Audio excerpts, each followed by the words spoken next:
Hey everyone, welcome to episode 6 of Beyond the Pit. Today we have Chris from Skycamefalling, one of the earliest metalcore bands. These guys helped define the melodic side of metalcore. How are you today? Doing good, man. Thanks for Yeah, having me. I wanted to start off by asking, how did you first get into hardcore and alternative music in general? So when I was probably about 12 or so years old, I was watching a lot of MTV. Hmm. There used to be kind of like mixed in with a lot of the videos they were playing. They were playing videos about like The Cure and Morrissey. Um, and I knew that I always loved music, but that music kind of had spoken to me when I was younger. And then a few years later, Nirvana broke after that. I think it was about 14 when Nirvana kind of exploded. And I see you're wearing a Dinosaur Jr. shirt, one of my Wait, favorite yeah. bands. I've always mentioned this. Kurt Cobain was actually really good about kind of like letting people know the bands that were like he was influenced by. It helped me discover bands like Dinosaur Jr., The Breeders, Tad, Shonen Knife, a bunch of bands of that like ilk, coming out Yeah. of Seattle at the time, and not really the bands that were major label bands, right? Like he wasn't really like promoting bands like Pearl Jam and Soundgarden, et cetera. Those were all over the radio. Yeah. Probably right around that same time, a lot of my friends and myself, we all were like skateboarding. We used to rent a lot of like VHS skateboard videos, and in those videos, we'd hear bands like The Descendants and Minor Threat and Black Flag, etc. So I would actually like watch for the credits at the end of the videos, and I would write down like all of like the bands that I liked that I wanted to go find stuff from, and I would actually take that list, and when my friends and I would go into the city, Manhattan, New York City, obviously, or record stores that were just local around here, I would bring that list with me, and I'd be like, "Do you have any of these bands?" And so that kind of got me into, kind of the beginnings of like punk and hardcore, really without knowing that genre at all. Yeah, that's kind of crazy. Whenever I go to a record store, I'm usually in there for an hour trying to figure out what to get. Like, I can't ever figure out what to get. But that's actually a pretty good idea to like write down bands and just see if they have it. Especially when Yeah, you I have mean, a a lot of collection. like where I was from, here, my dad actually owned a business that was around the corner from a record store. And this is so long ago that, like, before the internet existed, like, they had a book that was like a phone book from a one-stop distributor that they would actually be able to, like, look through. And, I would tell them, like, I want this record. And they'd be like, okay. And they would actually, like, mail order it for me. And it That's would show up, crazy. like, 5 weeks later. They would call me up and be like, hey, your record came in. And I'd go grab it, like a tape I remember at the time, or like a CD for like doing that special order would be like 25 or $30. But I was a kid and I Mm. didn't care. I was like, hey, I just want this and I can't find it. What's probably like your all-time favorite band? Um, I would say it's probably REM. They were REM. really one of the first bands that I heard when I was younger. That kind of like in that alternative, genre that really appealed to me. And then as I got older, I kind of sought out their back catalog and really got into even the later stuff that they were doing. They're probably the band that I own the most material from, and probably the band that I know the most music from. I'd say probably a close second is actually Dinosaur Jr. Dinosaur June. That's totally funny. I didn't even know you liked them. And I Yeah, just coincidentally wear a Dinosaur Jr. shirt. I got this when I saw him with Weezer. I was actually more excited for them than for Weezer. I love Dinosaur Jr. yeah, I'm a huge Yeah, fan. I think I first, as I mentioned, I discovered them when, Nirvana was mentioning them, and yeah. I bought Green Mind at the time and like just fell in love with them and pretty much bought everything ever since. I just saw them last year, I believe. It was either last year or the year before when they were doing the anniversary of Where You've Been. Oh, that's sick. I've only seen them twice. I forgot where I saw them after, but they're actually from around here. So it's pretty cool. Especially like say the Pixies. A lot of those like 90s alternative bands came from around here, like in Massachusetts. So it's Yeah. really cool to see. Um, Yeah, especially hardcore. I dug really deep on Jay when I was young, and like he was into hardcore, but like he was in Deep Yeah, Wound, he was in Gobblehoof, like he was in a lot of really cool bands that I liked, that I got into because he was a member of them. yeah. Um, what were some of the first shows you went to, like ever? Um, so I think a few of the first shows I went to, I saw Vision of Disorder, VOD. They were really popular Yeah, around here locally before they kind of exploded. Mind Over Matter. I saw Mouthpiece at one of my earlier shows, a band from New Jersey, not too far away. Another band called Loyal to None.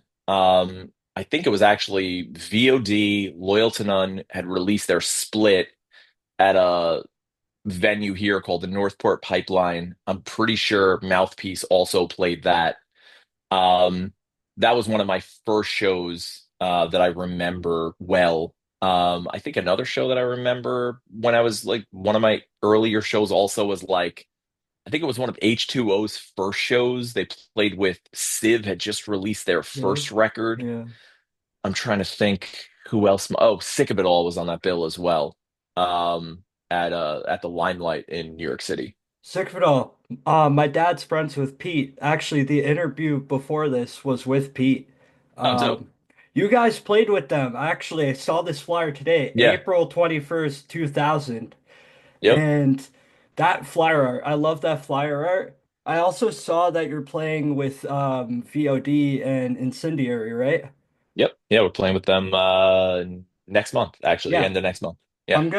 I'm from over here, Boston, but I'm gonna try to go to that show. My cousin really wanted to because he loves VOD and Incendiary a lot. And so we're trying to Oh, go awesome. out for Thanks. that.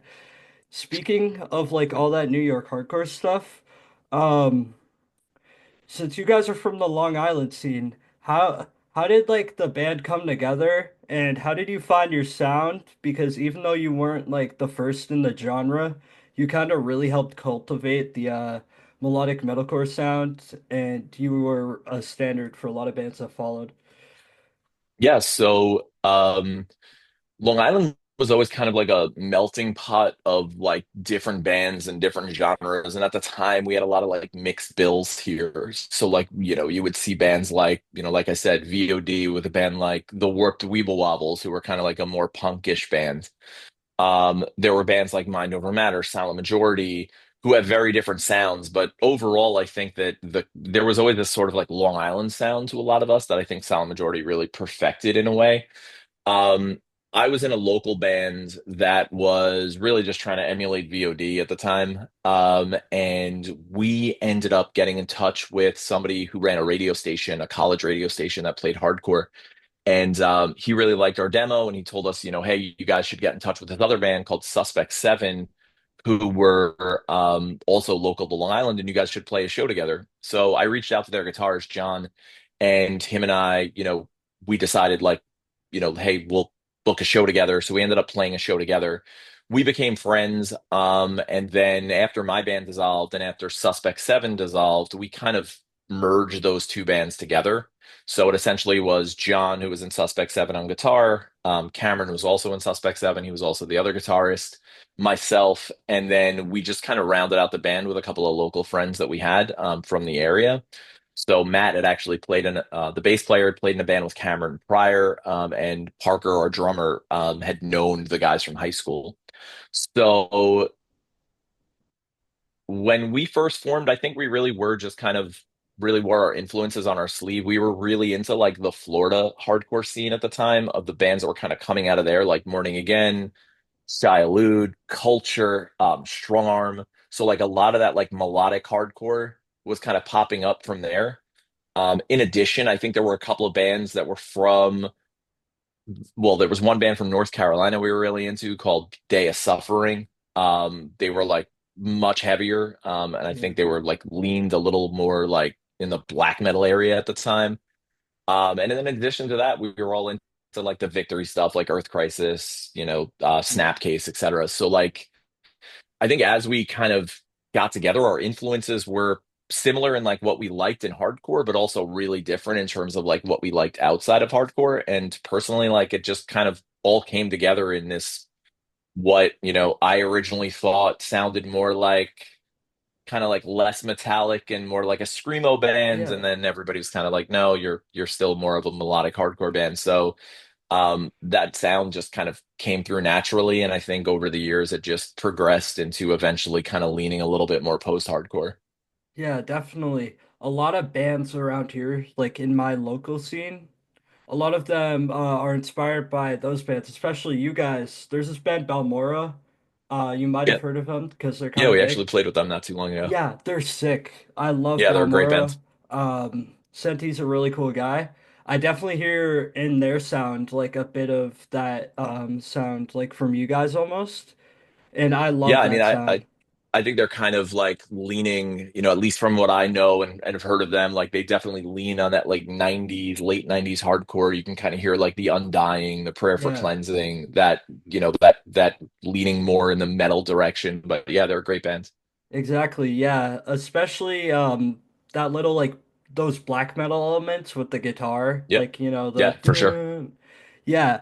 With them I can really hear that. Speaking of shows, what's probably your favorite show that you've played? Um, I'd say I think Furnace Fest this past year was incredible, not only just because of the size of how big Furnace Fest is, Hmm. but simply I think the community there was really great. I think that kind of returning after so many years, and especially being in an area that we hadn't really played very often, was great. I think probably back in the day, I'm trying to think. I mean, I always talk about it. There was actually one of my favorite shows, and the band actually had talked about this recently. We played a show with From On the Ashes, 18 Visions. I think Every Time I Die might have played it. It was in Syracuse, and the reason I remember this show so well was because they actually had the opener play last. Oh, I know it that's sounds wild. crazy. They had the Yeah, local young band play last, and instead of like a bunch of people being outside while this band played, this band actually had people that stuck around after the show and watched them. that is It was a awesome. really unique thing. I never saw it happen again, but it was definitely like a show with like a really stacked lineup with some like a really cool, unique way to kind of put a local young band on a show like that. Yeah, that's awesome. A lot of these bands I see like are booked by people in the bands. And usually they'll have their bands last, even if their band is like huge, bigger than all the other bands. They'll put their band last because they want the other bands to have more exposure, and I think that's really cool that Yeah, they do that. yeah, Yeah, no, for sure. yeah. So another thing I wanted to ask, after the band split, like what led you guys to come back in 2010? So, so coming back in 2010, I think it was, I mean, that was probably our first reunion show. Yeah. I know that Matt actually had left the band right before we recorded our full length, and we really hadn't been in touch with Matt over the years. And then finally, we all kind of reunited and got back together in terms of like, remaining friends. And the idea had kind of crossed our paths. We had a few people that had reached out to us and said, "Hey, would you guys be interested in doing a reunion?" Most of the time over the years, we had said no. It felt kind of fitting. I think we're all kind of at a spot in our lives that like, revisiting something like that seemed like it was a good idea. I think before that, a lot of us were scattered in different parts of the country. We were all kind of finally back on Long Island for that period of time. So we just felt like the timing felt right. So we did do it. And then that led to, a couple little reunions here and there after that. All of which were usually for, particular reasons, right? Like we did one for the 1021, I think it was like 20-year anniversary. And then we did another one, I think maybe 2018 or 2019 for a local fest here. Yeah, you guys remastered that album pretty recently, right? Yeah, so during the pandemic, over the years, we had the idea to kind of put the record. We always wanted the record out on vinyl. We had original plans to have it come out on vinyl, but things had just fallen through back in the day, like artwork delays and like labels that, folded and things along those lines. And vinyl really wasn't anything that was big back then. Myself being a vinyl collector and a couple of the other guys being vinyl collectors, we always wanted to have the record on vinyl. So our original ideas were just simply to like, maybe just take the CD and put it, just have it remastered and put it back out on vinyl directly from CD or just, a slight remaster. During the pandemic, though, we ended up getting our hands on the original tapes. And so since we had the time, we decided to kind of like transfer everything to digital since it was all analog at the time. And then we kind of pieced it all back together. And then when we realized that after piecing it all back together, that we had some like kind of cool parts to work with and realized there was some stuff that we had like lost or completely forgotten about. That's when we decided to kind of redo some of the guitars and try to like, modernize it in a way, really make it work for, what material, to sound like what it is today. So once we did that, we stepped back into the studio. Cameron redid some of the guitars. We remixed it entirely with Chris from Applehead Yeah. up in Woodstock, New York, and then we had Will Putney do the mastering, and then we had our friend John Contino, who we've known for years, do the redo the artwork, which wasn't something we had originally planned to do, but in the end, things kind of came together really quickly after like we finally got everything like in order. Yeah. Jim Winters produced that original album, right? Yeah, so we had done the song Healing Yesteryear for a track on a Ferret compilation. It was like a Ferret Trustkill compilation. Oh, that's Um, sick. we had recorded like a demo track of the song Healing Yesteryear, and Jim had heard it. And Carl from Ferret actually asked Jim, hey, would you be interested in like producing this record? So we didn't know Jim. I didn't know really much about him besides the fact that he was in turmoil at the time. So I was Yeah. like, hey, yeah, we'd love to have you. I don't necessarily know if he knew what he was getting himself into, simply because like Jim has a really long history of like being in really incredible bands, but Yeah. like a lot of his bands like were certainly were pioneering. Like Jim's work has always been incredible, but I think that he always kind of was like I don't necessarily know if it was like he wasn't expecting what we had going on at the time. I think that maybe he expected our songs to be a little bit more in line with Healing Yesteryear, which is like one of the shorter tracks on that record. But Yeah. I do know like we always kind of joke around about it because like some of the songs were like 6 minutes, and he's like, "You guys, all these songs are too long." Like we put out an hour record, and he was definitely like wow, like this is a lot. And definitely one of his critiques was kind of like, you guys really need to shorten up these songs. And we were like, no, that they are what they are. So, I wish we really had a chance to kind of work with him, like in terms Yeah. of like pre-production and like writing ideas, etc. But he kind of came in late when everything was pretty much done. Yeah. And again, like we were young, naive, didn't really know, like song structures or anything like that. So it was a pretty wild time back then. Yeah, I mean, at the time, I think, you know, ideally we were always trying to convey some type of like feeling or emotion, or we felt like doing interludes and piano work and outros. We did a lot of that stuff live too. Like we used to have like samples, and you know just would often have like spoken word accompanying a lot of the live shows that we did. So like when we were in the studio, we were really trying to work with as much as we had, right? And the studio just happened to have a piano that was in this really amazing live room where we recorded. And so we were able to take advantage of those things that, normally I don't necessarily think, we would have if that weren't there, right? So Yeah. we were just always trying to like incorporate a lot of the different musical styles and genres that appeal to us. And again, those outros and intros, we felt like really kind of helped push the material along and kind of keep the record cohesive. Yeah. Wait, which one of you guys played piano? Cameron actually does, our guitar player. Oh, that's sick. Yeah. Another thing I wanted to ask, what's the wildest thing you've seen at a Skycamefalling show that you can think of? um the wildest thing, there was definitely a couple of bizarre things that have happened over the years. I know for a fact there was one time we played a show, I believe it was South Carolina. And a mic stand got knocked over. I think Cameron had accidentally bumped into it or somehow pushed it or something had happened.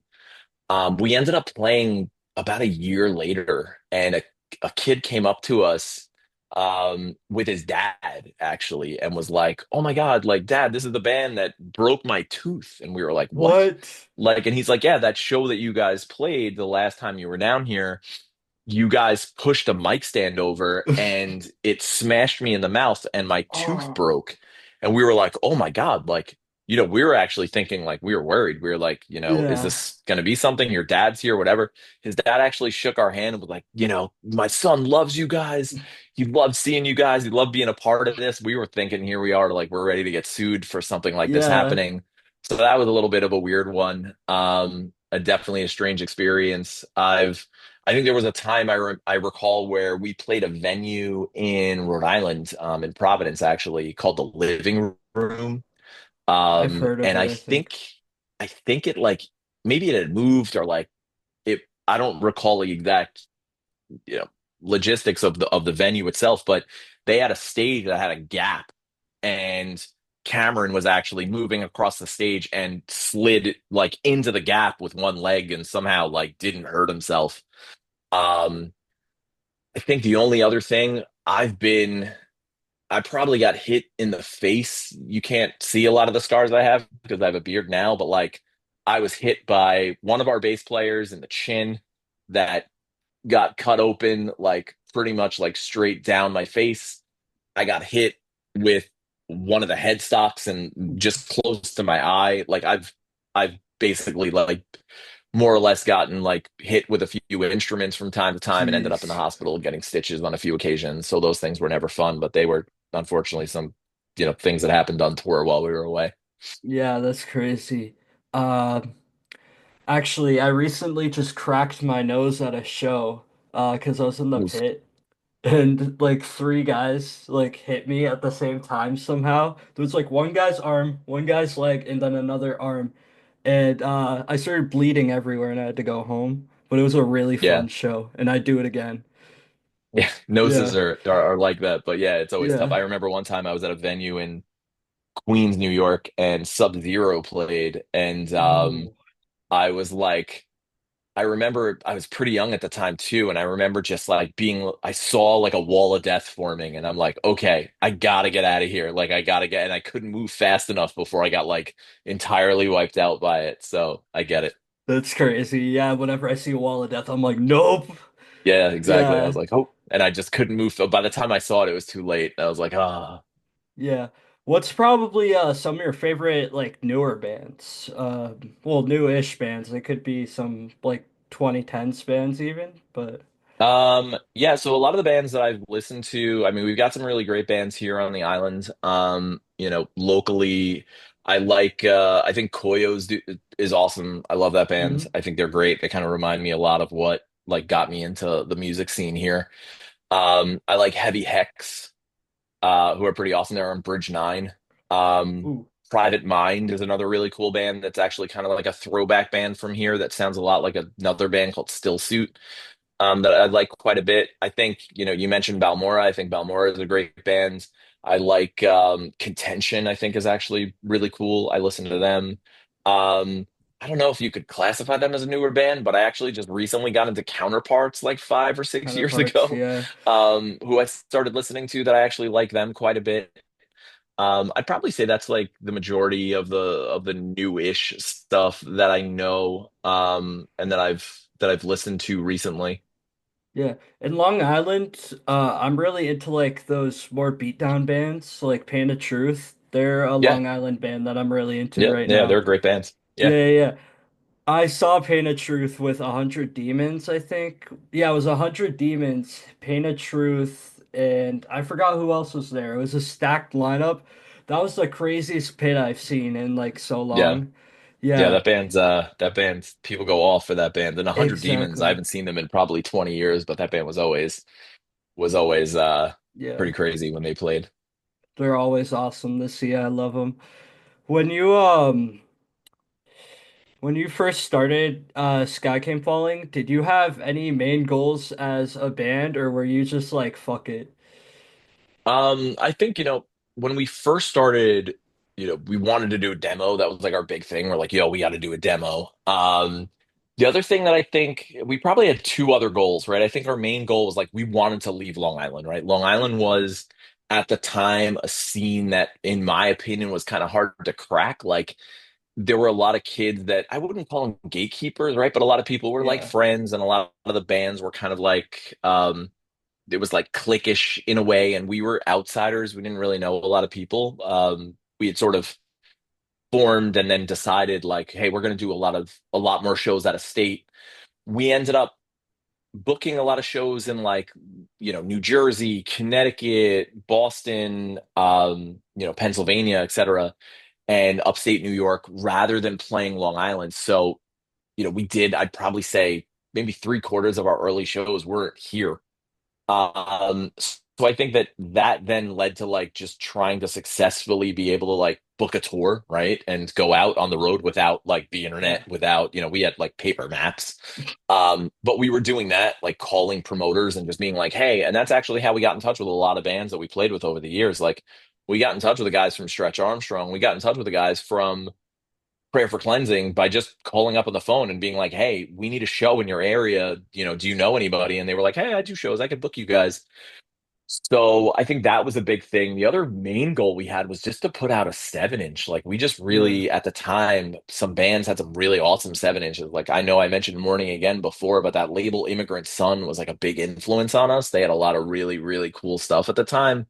Bands like, well, they had that Morning Again record. They had a band called Sarin. Um, their layouts were always just like incredible, their early stuff. And so we really just wanted to do a 7 inch. And then we later got approached by Good Life to do a CD. I don't think, having a CD would have been like light years beyond what we ever could have imagined. But the fact that, somebody was interested in doing a CD and vinyl at the time was like huge. And just made us feel like, you know, like this huge band, that were really just kids from Long Island. So I think those were really our three main goals that when we first formed. Yeah, you guys played Warp Tour, right? Yeah, we actually played Warped Tour on a side stage. There was a website called punkrocks.net, I believe. And somehow they had convinced the founders of Warped Tour or the promoters, whatever it Yeah. was, to let them do a stage because they were like, hey, you kind of Ooh, underrepresent hardcore and underrepresent, certain genres. And the guy was like, all right, you think you can do this? Do it. that's cool. And so we ended up getting, I think we got like three or four shows that we originally did for Warped Tour, and we were kind of weaving in and out of it on another tour that we did at the time. And then we ended up picking up like four or five more. And it was actually really interesting to see Yeah. how a traveling fest of that size kind of moves around the country and does what it does. So that was really interesting to kind of see that, and also like just to be able to play and see some of the bands that we were able like that I never would have imagined like we'd just be like able to talk to and hang out with was pretty awesome. Yeah. One last thing I wanted to ask before we end it off. Yeah. Is there any chance for new music in the future with the band? We talk about it. I don't know if it's ever going to be something that'll come to fruition. I mean, right now we're kind of reissuing records where we can and kind of going through our back catalog looking for older material. I think that, we've got a couple of songs off 1021 that never got used that didn't have Ooh. vocals that I'd love to basically be able to redo. We've kicked the idea around from time to time. We actually demoed a bunch, probably around 2010. I think we demoed a bunch of material that we never did anything with. So I definitely think it's not out of the cards completely, but I think like we're still kind of debating with like, is it something we want to do? Is it, are we just more, here for kind of like reissues and whatnot that we're kind of enjoying doing right now? So, it's definitely a possibility, but it just really hasn't been anything we've discussed in detail. Hmm. Yeah, that seems pretty cool. So there's basically like a whole almost loot crate full of unused like songs and everything. Yeah, I'd say a lot of them didn't have vocals, but we definitely demoed a lot of material. And we always had parts over the years that we like didn't use that we ended up like throwing in with different stuff. And then, like I said, we ended up finding those like two leftover songs off 1021 that never made the record. So, we have a couple of things like that that are like out there and little scattered things here and there. I think, one of the things we've had a lot of people asking us about is that final two-song record that we did. I know. So we've had a lot of people asking us for that. So we've been kind of debating on whether or not that's going to be something, that we want to re-release. That would really was a demo back in, 2002, 2003. Yeah. Well, that's all I've got. Thanks so much for taking the time to chat. This was Yeah, pretty of course. awesome. And before we wrap it up, is there anything you'd like to say to anyone who's listening? Yeah, no, thanks so much for having me. It was great to chat with you. I very much appreciate it. All right, appreciate you. Yeah, Thank you for being here. yeah, And all the best. this is the end.